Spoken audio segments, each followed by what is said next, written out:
The thing that my parents did for me, especially my mom, is that she called a spade a spade. I mean, if I did something wrong, she would basically point out the issue and ask me why and what should I do different. So she always brought the problem back on my lap rather than her taking it over and tried to smooth things down. And that's always critical because it gave me the tools.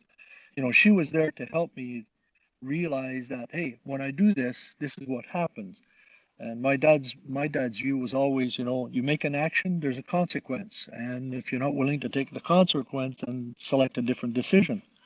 And so as parents, those sometimes, and especially today, I see this a lot, is parents want to protect their children.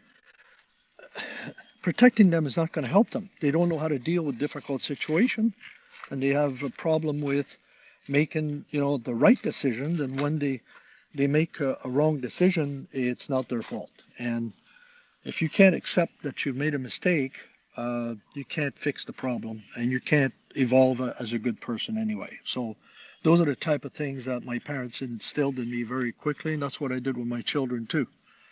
I have a 44-year-old son and a 36-year-old daughter, and they know that.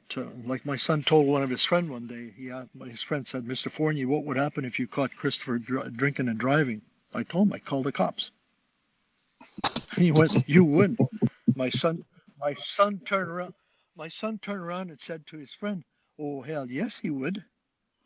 He says, not because he wants to punish me, it's because he loves me and he knows that that's a dumb thing to do and I need to realize it. So, if people would do that more often, maybe the kids today wouldn't have such a sensitive view of life.